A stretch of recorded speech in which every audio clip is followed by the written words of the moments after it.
12 things that I feel help us step into true authenticity. In spite of the reactions of other people, in spite of our dramas and traumas, in spite of the lack of love that maybe we feel like we experienced in the past. In spite of all of that stuff, how do we walk our path in true authenticity? So I'm going to give you 12 things. If any of these resonate with you and you have comments or questions or things to share or add, please don't hold back.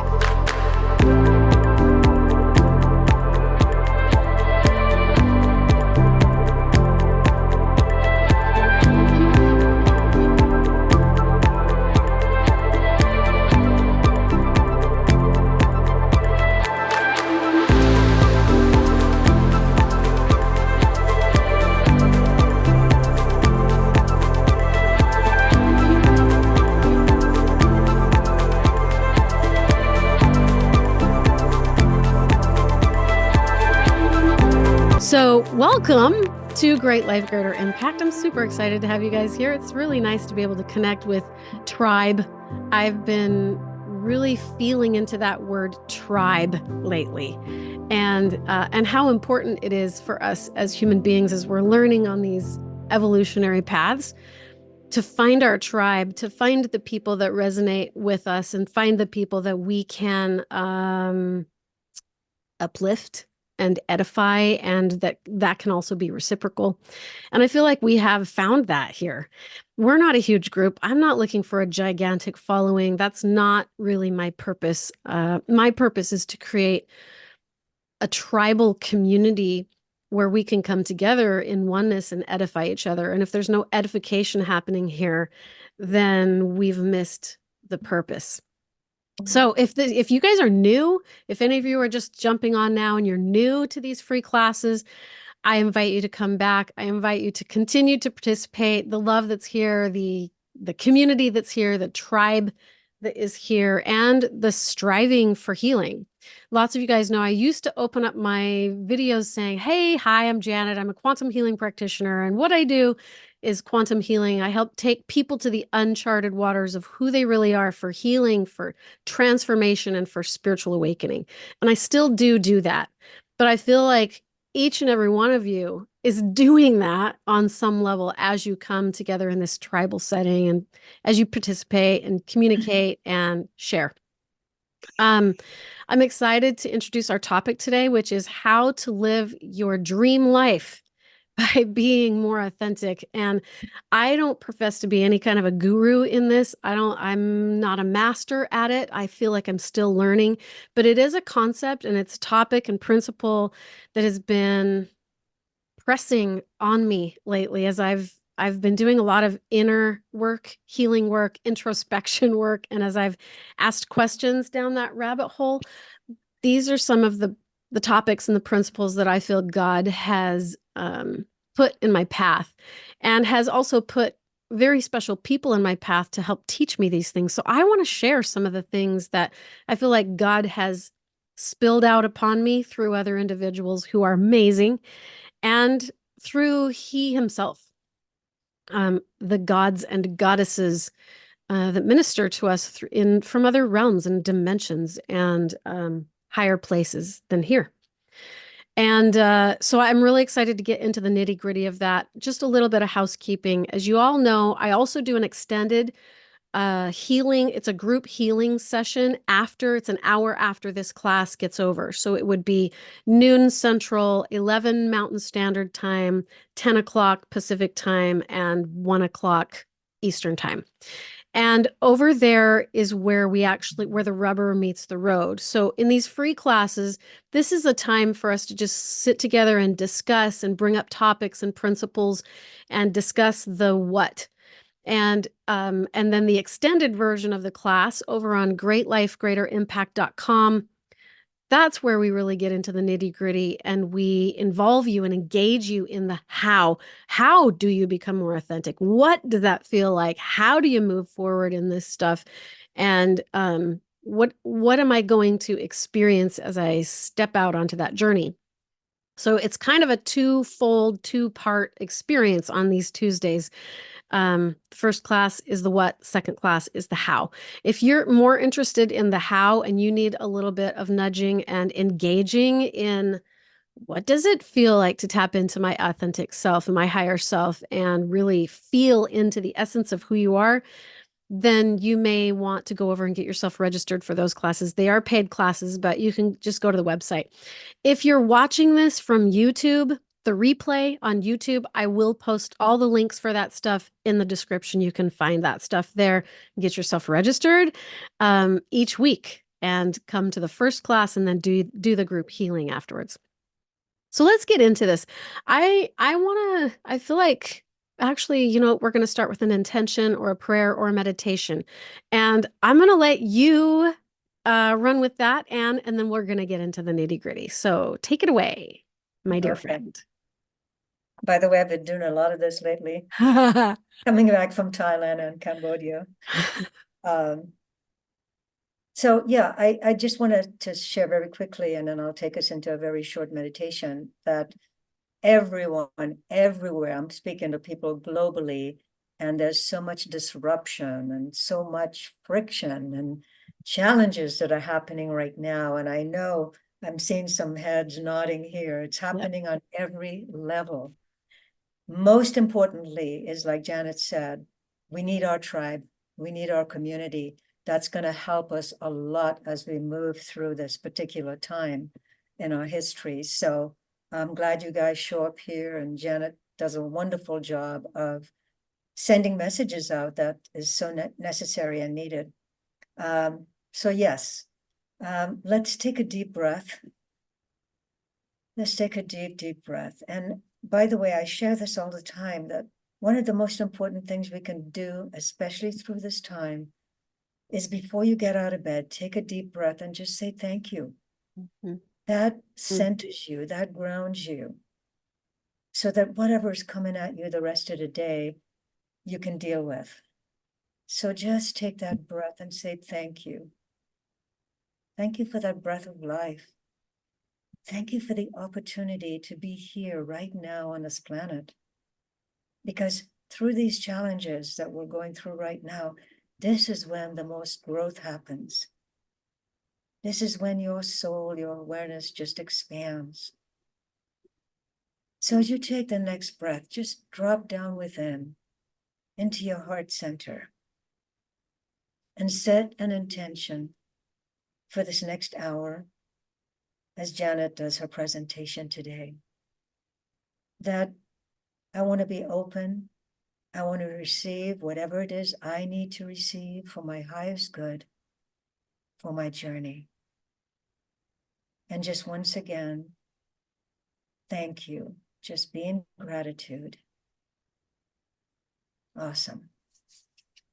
Thank you, Anne. Thank you. I love that we can gather here together with many different perspectives and many different ideas, many different ways to connect. And it doesn't all have to look the same. And I love that. I love that oneness doesn't have to be sameness. And I appreciate the beautiful element that you bring, the perspectives that you bring from all over and from a lifetime of wisdom, gleaning wisdom. So thank you for that. Yes. Quick reminder that these classes are being recorded. Please invite your friends and family if you feel like this would be beneficial to them. And also what really helps me a lot, and you guys have no idea how much this helps me a lot, is if you unmute your cameras. And if you want to contribute, you're welcome to unmute your microphone, or you're welcome to type into the chat box, whatever you're feeling to share, because we need participation. It's just helpful. So feel free to participate. Don't be shy. Don't hold back. If things come to you and you feel prompted and impressed to share, then interject or raise your hand. You can always do that. You can type stuff in. You can unmute. But if you're willing and you're dressed, unmute your camera too, so I can see your eyes and your face. It actually really helps me to engage in your energy and feel that from you guys as well. So I appreciate all that. Did you say we have to be dressed?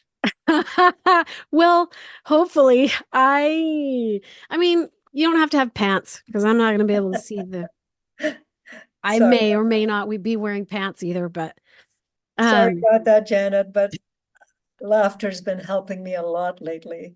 yeah, Honest, my sense of humor has kept me from falling off the edge. same, same here. Same. And laughter is so healing, so healthy. Okay, I'm gonna start this topic today by just asking you guys a question. The question is, so we're talking about living our dream life, right? And we're talking about bringing authenticity into our experience so we can live our dream life.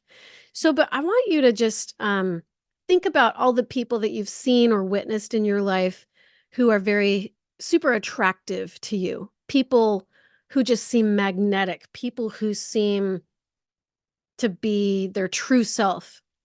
What, well, I may have already answered that question, but give me more feedback. What is it in your mind that makes a person attractive? You're welcome to chat or open your mic. There's going to be Okay, lots of different I'm going to answers. say Go ahead. something. Yeah.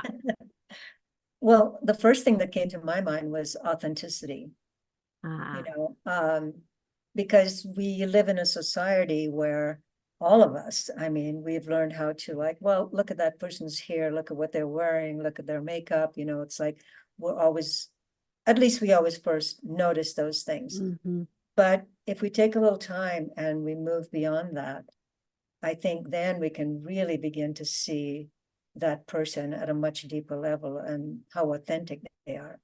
And so there are many people that I see that in, and of course you're one of them.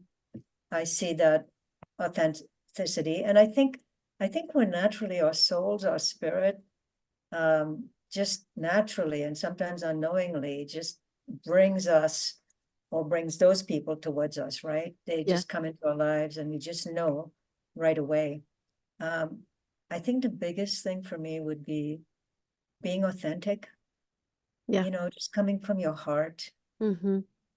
I mean, Mhm. there's much more I could say, but that's what I want to focus on at the moment. Yeah, I love that you said that. And I think that's true. I think that authenticity is very attractive. It is very magnetic. It does draw people to you when you can be, but it requires a tremendous amount of vulnerability to be authentic. I mean, people oftentimes who are hyper focused on appearances and how they look and what they wear and where they work and what they drive and all of those things, sometimes acts as a protection, I guess. Um, we often will run from our true selves or hide our true selves from the rest of the world because maybe there's vulnerability there, maybe there's wounding there, maybe we don't want to get hurt by others. You know, maybe there's lots of reasons why we would run from our authentic self. But I just want you to be thinking about some of that because I think that, you know, as we go through these life experiences and we walk our path on this earth, this beautiful world that we're in, we have experiences. We all go through drama and trauma. And in that drama and trauma, um, I think that our higher selves are guiding us towards learning that we want, learning that we know we need, learning that is going to be beneficial in order for us to transcend that stuff and then level up and elevate ourselves. But I think part of the problem with going through the drama and the trauma is that uh, it requires, like, if we're going to transcend that, it's going to require a deep level of acceptance of our experiences, right? We have to be willing to accept what is and accept what comes and let life unfold without resisting and pushing back and fighting against or dumbing it down and desensitizing ourselves with substances or media or sex or whatever it is, right? That's going to take our attention away from the learning. So if we don't allow ourselves that time and that process of full and complete acceptance of what is, we're going to get stuck. we're not going to be able to ascend or transcend our experiences and our pains and then we won't be able to be vulnerable. So I think that's a critical piece for us to start on. I do have one more question. Um, oh, this is the question. Describe for me a little bit. Oh, we have a comment here. Let me get to that first, and then I'm going to get to your question. Lisa says, as a little girl, I loved to be with my aunt. She was always happy, smiling, laughing, and fun. Looking back, she was so real. Yeah, that's pure authenticity, isn't it? Katie says, the fruits, the courage to shine and display the fruits, how God created them, shows authenticity to their truth versus being deceived. The shininess of the frequency of the love, joy, peace, that's in Galatians, are the fruits, shows spiritual maturity, which I find attractive, uplifting, magnetic. I hope that makes sense. Yeah, it makes total sense. In fact, the Galatians, the scriptures tell us that that is how we're supposed to judge, is judged by the fruits. What are the fruits that are being put off? Does it bring a higher level of love, joy, peace, long suffering? Um, that is how you discern. So thank you for sharing that. I loved that. Um, describe for me your dream life. What would that look like? Just in a few words, maybe just a couple of phrases. You can drop it into the chat. You can unmute your mic. Describe for me your dream life. I'll give you a minute to think about that while I take a drink. What does your dream life look like? How would you start your day? What kinds of people would be in that life, and what would the interactions look like? If you want, you're more than welcome to put it in your journals and just start writing this out if you would like to. Don't be shy. Do share. I had a hard time with this. I went through an exercise this week where someone was asking me, what would your dream life be like? And I was like, I feel like I am living my dream life. Like I feel like I'm in it. I don't I don't know that it's anything that I would pine for other than what I already have. Anne says, I am living it because all opportunities exist in this moment. There's the wisdom. Thank you. I feel that too in many ways in my life. And it's taken a long time for me to get to that place because I did spend a lot of my life pining and yearning and crying that my life wasn't the way that I thought it was supposed to be. But that's different for me now because I've had the opportunity to learn how to be more present. Okay, so that leads us to this next part of our discussion. And I want to share with you 12 things that I came up with just yesterday and partly this morning. 12 things that I feel help us step into true authenticity. In spite of the reactions of other people, in spite of our dramas and traumas, in spite of the lack of love that maybe we feel like we experienced in the past, in spite of all of that stuff, how do we walk our path in true authenticity? So I'm going to give you 12 things. If any of these resonate with you and you have comments or questions or things to share or add, please don't hold back. I'm not your guru. I'm just sharing with you stuff that spilled out of me last night and this morning. So I think the first thing has to be a level of awareness. I think that's really the number one. There has to be an opened willingness to expand your awareness. We are conscious beings. We are beings made up primarily, first and foremost, of spiritual consciousness, spirituality, which is consciousness. It doesn't matter what the terminology is, right? So, if we know that, then we know that we're infinite and we know that we're eternal. We also probably should know that we don't have the market cornered on the truth of all things. We don't have absolutes of the truth of all things because we're infinite beings. We're still evolving. We're still transcending. We're still learning and growing. And so I think it's helpful in expanding our awareness, expanding our consciousness. I think it's helpful for us to start questioning our very reality. Question the way that you were conditioned or raised or programmed, however you want to look at that. But question your reality um, um, and what you've been told that this is who you are, this is how it works, this is the timeline, this is the box, this is the container that you're supposed to operate in. These are the rules, these are the bounds. Get that stuff from God.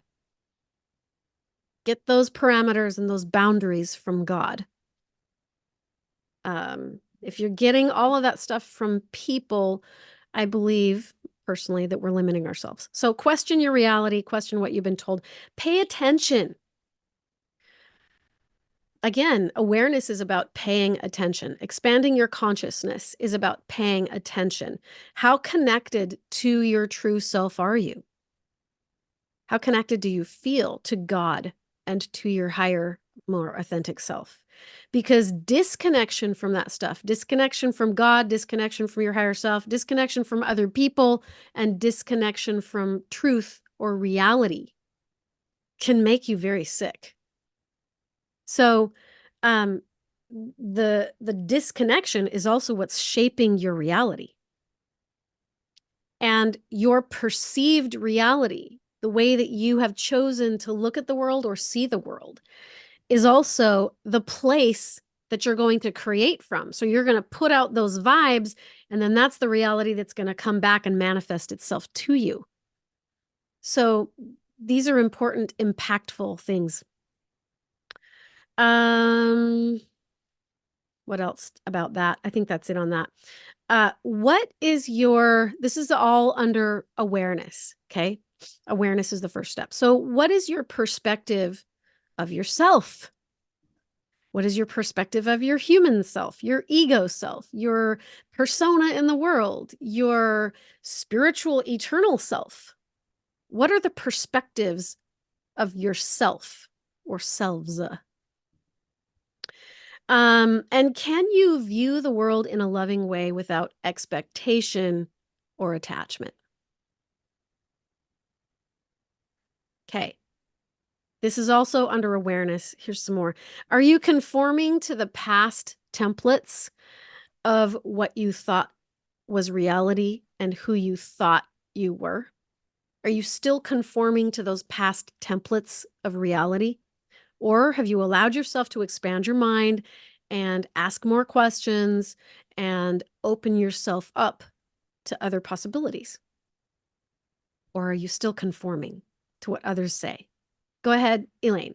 I can't wait to hear what you're going to say. You're muted. Hold on, you're muted. There we go. How's that? That's better. Okay. I appreciate everything that you've been saying, and my mind is just thinking back the very recent past had brought many of the things that you're speaking about into very real clarity on many levels. And one of my catchphrases that I've been saying for a long time is move forward without expectation. And a lot of people don't know what that means and what that looks like. But bringing it into further focus, where you were talking about, oh gosh, it just flew out of my mind. What was the last point that you shared? What is your perspective of yourself? Can you view the world in a loving way without expectation or attachment? That's the word. Okay, attachment. We love to assign attachment, especially those of us who are more aware, who are waking up, who are seeing things in a more clear light. Yeah. And we've seen things happen and play out in a certain way in the past, and we expect those to carry forward in everything and every situation that even smells like that, right? Well, it went this way before. The Lord gave me this vision. I saw this from the heavens. It's going to play out exactly like that. Yeah. Right? Yeah. And it never does. It doesn't. It never does. Rarely does it, because they give us kind of an overview of options and potentials. And we need to remember that there's sovereignty in so many different things at play, that we assign that potential that we see as an absolute, and then there's disappointment. Yeah. And Huge pain. disappointment and pain. And pain. We create and pain for hurt and ourselves. anguish. Yeah. Just all of that. And a lot of it is self-imposed and invited. And if we can learn to move without those expectations and finality, it's such a beautiful life to be able to move forward and just receive what comes and what we're blessed with. I think a lot of times when we have those expectations, it actually blocks the blessings from us. Yeah, I think so too, because we're fixated on one thing over here and we've muted out the millions of other possibilities that want to come. And there's so many beautiful things that are waiting to happen. Yeah. Yeah. Yeah. That are just waiting. We do. Thank you for sharing that. I love that we have that oftentimes dreams and visions or revelations is really just God sharing with you, hey, this is a possibility. This is potential for you. But there are millions of other possibilities. Okay, just a couple more points on awareness because we have 12 of these that we need to get through, but a couple more points on awareness, and I think we need to move to step number 2. Katie says, handout, handout, handout. This is so good. Okay, fine. I'll give you a handout because I did type some of this stuff out this morning, so it'll be easy for me to copy and paste, and it won't be edited. So there was going to be typos, just letting you know. Are you conforming to a past template of what you thought was reality? We already did that. Are you open to higher states of consciousness by eliminating what the ego wants to cling to? We did talk about that too. What can you let go of? What can you do to let go of all of the falsity, the biases, the programming, and what everyone else has told you is true, so that you can seek for higher perspectives and godly perspectives? What can you do to let that go? Those are some of the things that we're going to work on today in the extended healing group session. So if you want to participate in that, I recommend going over to the website. If people can't conceive of their ability to change, it's because they have forgotten their own soul in the mix of everything. If you can't conceive of your ability to change, it means you're stuck in old patterns. And so we have to get out of that. Okay, step number 2 is live in the present. So 1 is awareness. 2 is live in the present moment. Learn to be okay with where you are right now. Learn to be accepting. I stated this at the very beginning of this list, which was we're all on a path of discovery and learning and our journey. And so if we resist and push against and fight against and mourn and pine for something different, it's going to keep us stuck in this cycle of continued suffering, because that's where we're going to create from, is that energy of resisting what we don't want to see. So learn to be accepting, learn to embrace the reality that you're in and just be in it. So being present. Let go of the pains of the past. If you're trying to change your future and you perceive that you're a victim of your past, you will always be a prisoner of your reality. If you're trying to make changes to it and you're clinging to other expectations, you're always going to be a victim of your reality. So learn acceptance. Learn to let go of the pains of the past. Learn to let go of the expectations of the future. Be real. Be present. I think this is really one of the greatest keys for being more authentic, is being present in the moment now and being present with the people that you're with. We're going to go into how to be present with the people that you're with.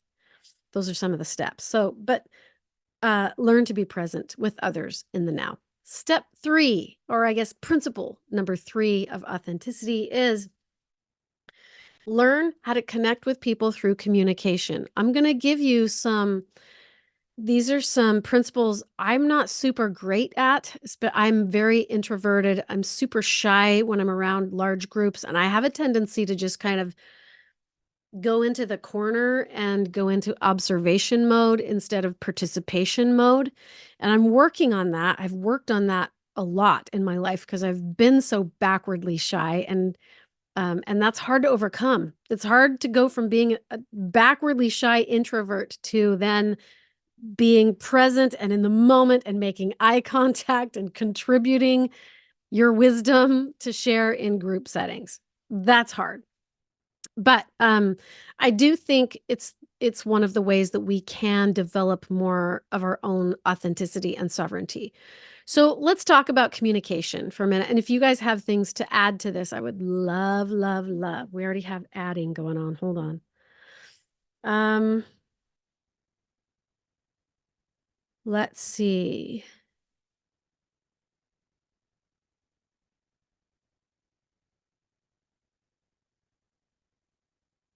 Hold on. Handout, handout. Yes, people want the handout. I think getting rid of the perceived ideas is going directly to God for guidance. Yeah, that's awesome. Another way to get into a higher consciousness is being open to new ideas, but also being in a protected state spiritually so we won't be caught up in incorrect ideas. Yeah, you know what, though? But there's also room. There's room for that. There's room for exploration. There's room for taking risks. There's room for being deceived. There's room for getting it wrong. And it's okay because we're all here for learning about the contrasts and learning about where we're going to, once we've discerned, then we get to choose. We get to make a choice. We get to follow our heart. Okay. Communication. Number one, make eye contact with people. I don't care who it is you're communicating with, but look them in the eye. Let them know you're present. Let them know that you are aware of them, that you see them, that you hear them, and that you value what they have to say. Practice doing those things. Number two, open up your body language. If you're talking to somebody and your arms are folded, your legs are crossed, that's sending a signal that you're closed for business. There is no openness. So open up your body, open up your arms, open up your body language and show that you are in a receptive, but also a giving and receiving mode. Okay. So body language, open it up. Tell the truth. Be truthful. Say how you feel. Say what is on your mind, and don't pretend that you're somewhere else in a state of consciousness or awareness or your emotions. If someone asks you how you're doing, don't lie. Don't say yes when you really mean no. So be honest in your communication. The next one, use people's names. When you're talking to people, use their names. People love to hear their names, and it really resonates with their soul. And it feels good to hear your name in a conversation. It makes you feel more connected with someone else. And it helps the person that's communicating with you to feel as if they are communicating with a real, live, authentic person and sharing. The next one, ask questions. Ask questions about them and really engage and want to know. Don't just ask questions to ask questions, but really find things that you really honestly want to discover about that person so that they can feel seen and heard and acknowledged, and that you're being present with them.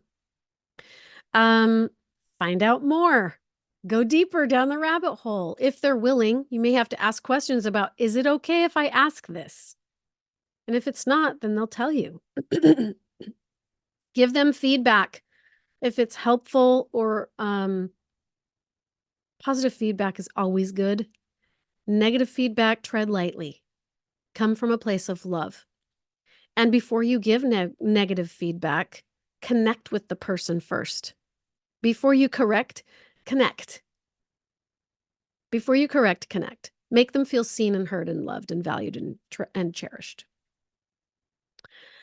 Make clean, clear requests with actionable tasks. Like, if it bugged me that my child was on their cell phone at dinner, I would make a clean, clear request with an action statement at the end by saying, hey, I really want to communicate with you. I want to find out about your day. I want to be present with you at the dinner table. Could you, would you be willing, or could you put your phone in your bedroom or somewhere else besides the dinner table when we're having a meal? So that's an actionable request that they can act on. So provide that with people, give them things to actually act on, a request, something reasonable. And then connect before you correct. Okay, principle number 4 in regards to stepping into more of your authenticity. Principle number 4, I feel, is something that we've already covered, but I feel like this is really, really important, which is show your true emotions. So many people are so, it's so difficult for them to show their true emotions, to wear their heart out on their sleeve, to cry when they're sad, or to express anger when they're angry. Most people have been conditioned and programmed to to swallow that down. I'm getting waved at. Most people will swallow that back and hold it back in order to not be judged, not be seen in that way, not be seen as weak. Or also sometimes people will swallow their emotions because they don't want to barf it up on someone else and make somebody else feel bad. But that's not authenticity. And you know what I found in my life is that people really appreciate when you're real with them, when you're vulnerable and real and honest. If you're sad, cry. If you're angry, express the anger. I think people really honestly love and appreciate seeing others in, it's not a state of weakness, in a state of vulnerability, because then it makes them feel safe to do the same. Go ahead, Karen, you're muted, so unmute your mic. I really love people, and I love people to express how they feel and all that. But what really makes me uncomfortable and is when I have a friend that has she often thinks about committing suicide, and that makes me extremely uncomfortable. I don't know how to I don't know how to deal with that. And I think you need help, and it's not me. You need professional help, And when she calls me and says, I just want to die, I want to commit suicide, I'm like, I'm so uncomfortable with that. I don't mind if someone's emotional and cry when they're, very various things happen, but suicidal talk is unnerving to me. And I'm thinking, is that just mean? I don't want to talk to her when she's like that. It is hard. It is uncomfortable, but I think that being willing to be present with someone in those times and just let them speak, let them spill out what's happening in their life. I mean, you could say, why do you feel that way? And I would be willing to bet that that person who is suicidal would probably open up if you went through those steps of communication by connecting with them, making eye contact, helping them to feel safe, helping them to feel heard and seen. Really, most times that's all anybody needs. Suicide is a cry to be seen. It's a cry for help, right? And they just want to connect. Many times they just want to connect because they've lost connection with themselves or with God. And that's pain. That is pain. That's the deepest pain, is to lose connection with yourself. So giving them a safe space where they can reconnect with themselves and rekindle the joy that lives inside of themselves. What a tremendous gift and act of service and love you could provide for another human being just by sitting and listening and hearing where they're at. Just and you don't even have to provide any advice or anything like that. You just you get yourself grounded for sure. You get yourself in your own body so that you can handle what's going to come out of them, but just provide a safe space where they can be seen and heard. Oftentimes, that's really all anybody needs when they're in a place like that. Okay, number 5, principle number 5 is be vulnerable. Be open. So show your true emotions. Number 4. 5, be vulnerable, be open. 6, trust. We're all on a journey to be more authentic. And that takes a tremendous amount of trust that the way that your life is unfolding is perfectly designed for you. And that takes trusting in yourself and trusting in God and trusting in the power of being on your own true path, your soul's path. Oh, we have another comment here. Did I read that already? I already read that. Okay, we're good. Learn to trust yourself without the need to protect yourself. And that's going to require letting go of expectation, letting go of clinging to fixed mental positions, just being neutral.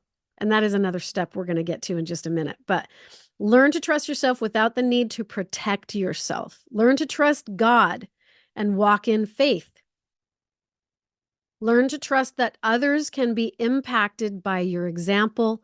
Learn to trust the laws of the universe will support you. Number 7, principle number 7, put your desires in their proper place. What does that mean?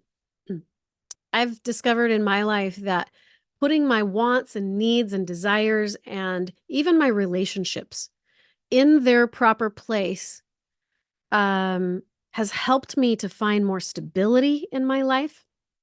So desires meaning this is what I want out of this relationship, or this is what I want from my work efforts, or this is what I want to see happen, and this is what I want, this is what I want. Put all of those things below your connection to Him. So your connection to God, whatever that looks like for you, I'm not here to define what that looks like for you, but for me, I'm going to connect to God first. That's my anchor. That's where I'm yoked. In that, my way of connecting to God is actually connecting to myself first. It's connecting to my higher self, finding those higher levels of self-love first. Then I know I'm stable. I don't need that love and approval and acceptance gifted to me from anything outside of me. And so I'm putting things in their proper order. So there's God, there's self, or however you want to put that. I believe that they're kind of equally yoked, self and God. And then under that, you put all of the relationships that should be put in their proper order. I feel if you're in a committed relationship, a marriage relationship, your kids don't come before that. Your marriage comes next after self and God. And then below that is kids and friends and family and blah, blah, blah, blah, blah, and all the other stuff. But start prioritizing and putting those things into their proper perspective, because if you don't, often the way things play out in your life will be like a house of cards. Things will topple and go sideways really quickly, and you'll find yourself in a lot of pain and suffering that's not really necessary. So, and often the solution for solving those problems when you're going through a lot of pain and struggle and sacrifice and suffering, the solution is really prioritizing your needs and wants and desires and wishes, putting them in the proper place. Go ahead, Tammy. Oh, I'm so sorry. My cat is wanting to. Yeah, I totally fine. That is so fun. I wondered if that's what it was because I could see your cat. Okay, I love that your camera is on. Thank you for being vulnerable. I love you guys for that. It just really, really feeds my soul. Okay, that was number 7. There's a couple more things on number 7. Put your desires in the proper place. This is a phrase that came out of me this morning as I was just journaling it out, and I thought, oh my gosh, this is profound, and this is exactly what I needed in my life at the moment. But it says, neediness drains your energy and punctures your aura. It makes you unattractive. Neediness drains your energy and punctures your auric field and makes you unattractive. Because then what happens is you have a tendency to have narcissistic tendencies, meaning all the focus goes on to you because you're needy and you're trying to fill a void. You're trying to get acceptance and approval and appreciation. You need all eyes on you. You need to be the best at everything you do. You need to be the best looking, the funniest person, the best singer, blah, blah, blah. Those are narcissistic tendencies. And they come because you're not connected to yourself. And then you get needy. And you expect the world outside of you to fill those voids. So desires misaligned will almost always topple the house of cards and leave you drained, frustrated, and exhausted. So put your desires in the proper place. 8, set healthy boundaries. This is something that I didn't learn growing up. Andrea says, good communication is being very open, honest, vulnerable, and transparent with others. Yes. And you know what? I love that you said that. I think that being open and honest and vulnerable with others and having that good communication is really what creates intimacy. Somebody taught me years ago that intimacy really is just opening yourself up to the degree that you will allow someone to see into you. So intimacy is into me, see. Seeing into me, that's intimacy. Being transparent. I love that. Thanks for sharing that. Setting healthy boundaries. So I don't feel that I learned this when I was growing up. I had parents who were both introverts as well. And while they were loving people, they were amazing people. I learned a lot of amazing lessons from them. They often didn't have healthy boundaries. They were willing to put themselves in a state of suffering so that someone else could feel good or someone else could feel safe.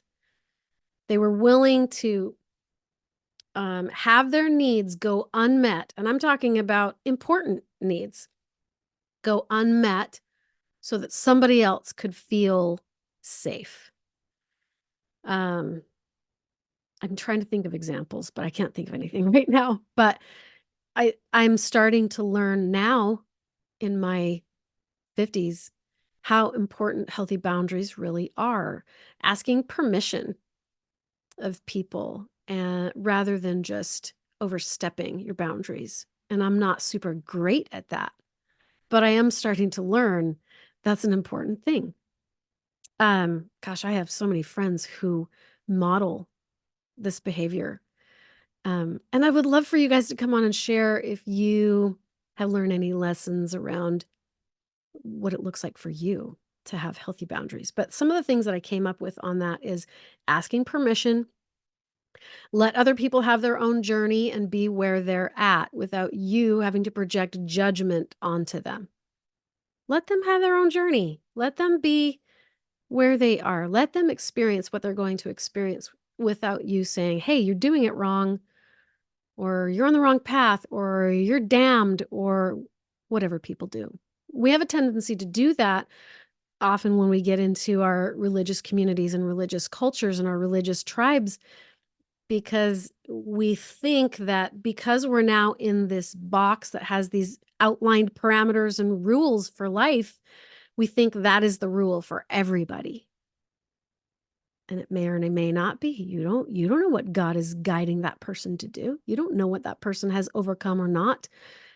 You don't know anything about their eternal, infinite soul till you ask God. Another thing under healthy boundaries that I put down this morning was don't plant ideas into people's minds. Let them unfold the way that it's intended for them, for their own unique journey. Let their life unfold. You hold space for them, love them, support them, whatever it is. You can, and if they ask you for advice, give it to them. Give them your perspective if they want it, but don't project it onto them. Don't implant ideas in their mind that's maybe not where God is guiding them to go. What gives birth to narcissism is the sense of separation and duality. So let's say a child goes through abandonment as a little child. Somebody left and now they feel scared and unsafe. And so they're going to run around in the world looking to fill that void, looking to feel accepted, safe, approved of, loved, seen, heard, validated, valued. And so often narcissism begins in somebody's childhood. So they create this facade or this illusion of who they want to be, not necessarily who they actually are, and they run from their pain and suffering. They run from the trauma, and they hide behind this false identity, running away from the authenticity, if that makes sense. And that's what narcissism is. And that's usually where narcissism is born, is in childhood abandonment and trauma. Okay, number 9. I think this is a really beautiful principle of being more authentic, is learning how to forgive yourself, learning how to forgive other people. It opens up the way for you to be able to see somebody in a different light rather than judge them from your vantage point. So forgive yourself, forgive other people, and just let go of all the preconceived notions that you've held on to for so long. Number 10, live. This is my favorite one because I just had a healing session this week, and this is what the session was all about. It was about learning to live from your heart space. Nobody has the right to insert themselves into your heart space and manipulate that governing compass and manipulate that for their own purposes. No one has the right to do that to you. And so it's going to require that you set up healthy boundaries so that people don't get in there and wrench around and manipulate where you're actually going. So follow your heart. Learn to listen to the inner stirrings and whisperings of where your heart is guiding you to go. Oftentimes people will call that God. And I do believe God speaks to you through your heart. That's your compass. So if you want to hear the inner voice and the inner whisperings of God, learn to listen to your heart because they are one. Learn to follow your heart. No one outside knows you better than you. And so let your inner knowing inside of you be the true guide for this vessel, which is your body on your life path. Open your heart. Free your heart. Honor your heart. Those are all 3 different, very different things. But that's a part of it, and it plays a role. If your heart is closed and you're hiding behind false facades and you have heart walls up and you're not letting people in, you're going to be stuck on your path. Andrea says, I'm interested in what you learned in your Sedona experience as far as healing and awareness. Ooh, that could be like a whole other class. I think within the next few weeks or so, Mike and I are going to get on and start talking about some of that stuff. We're going to do some healing with you guys, talking about frequency healing and vibrational healing and sound healing and using the breath to do some of that stuff. So we are going to get into that in one of our free classes in the coming day. Stop giving your power away to other people. Oh, Mike has a comment. Go ahead, Mike. I was just going to say, honestly, we could probably do a month and a half of the Sedona trip because each one of us could teach a class on the different aspect of healing that we Yeah, that's truth. It was really powerful. If you guys haven't had an opportunity to go there, because the energy there is, it's beautiful. It's amazing. We really No, tap. you need to go there when we hold a retreat there. Yeah. Wait, hold off. Nobody go yet until our retreat is set in stone. We actually did decide that we want to open up an experience to let other people have some healing like that in Sedona. So if you are interested, please either private message me or reach out to me on Facebook, or put something into the chat and let us know, because we are going to be gathering names for that. We definitely want to host a powerful healing retreat in Sedona. And we're going to bring our sound healing guy, Stephen. He's going to come too. And I hope you're watching, Stephen, because you are amazing. Honor your heart. Stop giving your power away. Stop giving your energy away. How do you give your power away? What are some of the ways that you give your power away to another human? There's lots of ways. Can you guys think of any? One thing I think of immediately is not standing up for yourself. Let somebody just come in and run all over you, and stay quiet. Don't express. Yeah. Letting somebody speak for you, letting somebody choose for you, I did this a lot, truth be told. Because I didn't have healthy boundaries for a long, long, long time. And I'm just now stepping into the newness of learning how to do that better. But allowing people to make choices for me, allowing people to speak for me, allowing that to take place when it's up to me to follow my inner compass. Andrea says, you buy into their reality instead of your own. As an empath, I have to be careful with that. Yeah, we all do. I do too. Do not allow anyone into this space in your heart to manipulate where you're going, just so that they can feel safe, or just so that they can feel like they have a sense of control. That's not fair to you, and it's not fair to them. This comes back to boundaries. It's all about not letting the garbage in, so that you can be more free and open and clear and confident and powerful. Okay, principle number 11, we're almost done.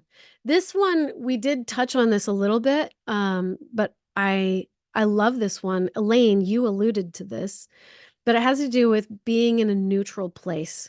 So principle 11, I call neutrality. And neutrality basically means just opening yourself up to all possibility and letting yourself come into a situation without any expectation, or without clinging to the way you think it's supposed to go, or the way that you think God told you it was going to go. Just be open. Remaining neutral in a situation is a gift that you give yourself. Otherwise, the expectations that you put on a something is going to create pain and suffering. Quit assigning meaning. This one's for me. I've been doing this most of my life, but the message I feel like that came through for me in Sedona, and then even coming home as I've interacted with other powerful healers that I've surrounded myself with, I keep hearing my inner compass say to me, quit assigning meaning to everything. It doesn't always have to mean that. Just let life play out without having to assign meaning to everything. Allow things to unfold the way that they do, and assess and respond with love. Assess and respond with love. Stop projecting your hopes and desires and dreams onto other people in a manipulative way. Be neutral. Just come from a place of neutrality and hold space for others. Learn to just be without expecting a certain outcome. Sometimes what seems like bad things will almost always turn into good things. And you know who you are, friend, who said that to me this week. Because I know you're watching. sometimes what seems like bad things will almost always turn into the good things. So watch for that and wait for that and be open. I found in fact, as I was kind of pondering on all of this stuff this morning, something came through. It didn't even come through my news feed. I found it in my photos. I had taken a photo of it, who knows how long ago, but this is perfect fit for this neutrality. And it says, divine neutrality is a concept that suggests a state of being impartial and unbiased, as if guided by a higher power or a divine force. In other words, it refers to a state of being free from personal biases or attachments and allowing oneself to be open to all possibilities without being influenced by opinions or beliefs. Boom, mic drop. The idea of divine neutrality is often associated with spiritual practices such as meditation, mindfulness, even prayer, where individuals strive to achieve a state of pure awareness and using this awareness to create harmony and betterment for yourself and others. That's the whole point, is to create harmony and betterment for yourself and others. Do you know what we call that? Oneness. We call that unity. Don't have to be the same to be one. 12. Here we are. It's top of the hour. We made it all the way to 12. Practice self-love. I feel like this one is super, super important because if you don't practice self-love, you have no foundation to stand on, and you're not going to be receptive to God's love or God's voice. So practice self-love. Open your heart up enough to love yourself enough, because when you do that, when you really practice that on a daily basis and you really go deep into self-love, you don't need the approval or the love or the appreciation or the anything from any other person. But it does put you in a place where you can then openly share love and appreciation and approval with others. And that creates connection and oneness and unity. So, practice self-love means learn how to just be. Learn how to just be without the attachments, without the expectations, without needing some kind of outcome in order for you to feel better. Learn how to just be and feel better now, regardless of the outcomes, regardless of the external circumstances. Learn how to be still, learn how to be you, learn how to be centered in yourself. All right, we have just a little bit of time for feedback, comments, questions, anything else that you guys want to add. If you feel like I left out some principles, now would be the time to add the principles. What are things that you've learned in regards to being authentic? How do you feel about all of this? I'm going to give you guys just a few minutes. I see a lot of people are journaling. Jump in real quick and say one of the things that I learned in the last week is it's okay to not be okay, but it's not okay to take up real estate in those feelings. And I was like, that's really hit me a lot. And I really want to say how grateful I am for today, because it's exactly what I needed as another reminder. You know, I daily I need those reminders. And I'm blessed by each of you that are on this call, especially. Thank you. Thank you for sharing that. You know, it's interesting. I feel the same way.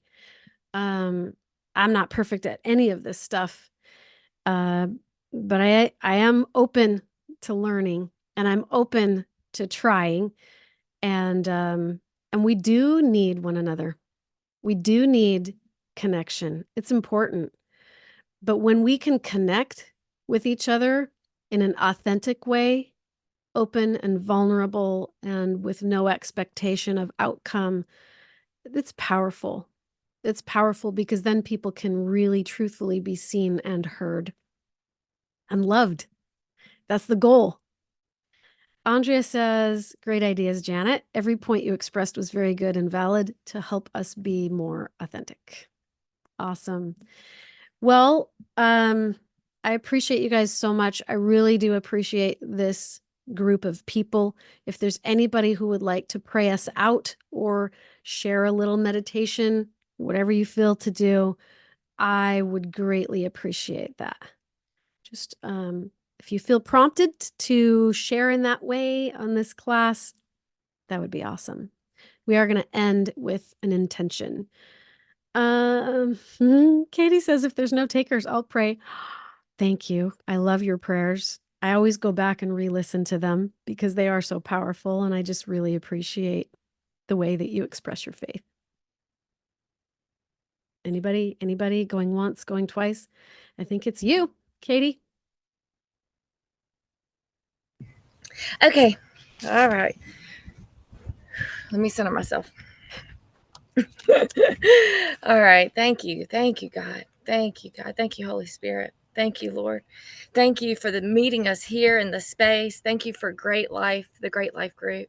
Thank you for Janet as we learn and grow through tribe and kingdom connectivity, as we elevate above the matrix of chaos and destruction. We are seated in heavenly places. Thank you for that. Thank you for opening the eyes of our hearts today, God, and help us to operate from this place. Touch each of us today. Help us communicate in your truth. Lord, increase our trust and our faith and anchor us in your hope and peace. Help us to love ourselves like you love us. And thank you for that love. Thank you for Jesus, God. Thank you, Father. And thank you for letting us be the light and encouraging and equipping each other. We love you and we thank you. And it's in his name, Jesus, I pray all of these things over each one in this group. Amen. Amen. Amen. Amen. Oof. What could I possibly add to that? Andrea says, I love that you open and close with prayer. Yes. Well, we want to be surrounded in spirit. I love you guys so much. I am grateful for this group. It is an amazing community, and I would love for us all to gather in Sedona. So we'll be sure to get you more details on that. Lisa's like, yes. I want to go. Yes, let's gather. I think that gathering is really important because it gives us a place where we can support each other and stand in each other's presence. Is there anything better than that? Powerful. So, love you guys. Hope you have a blessed rest of your day. Go out and have a great life and make a greater impact. Mwah. Take care, everybody. Bye.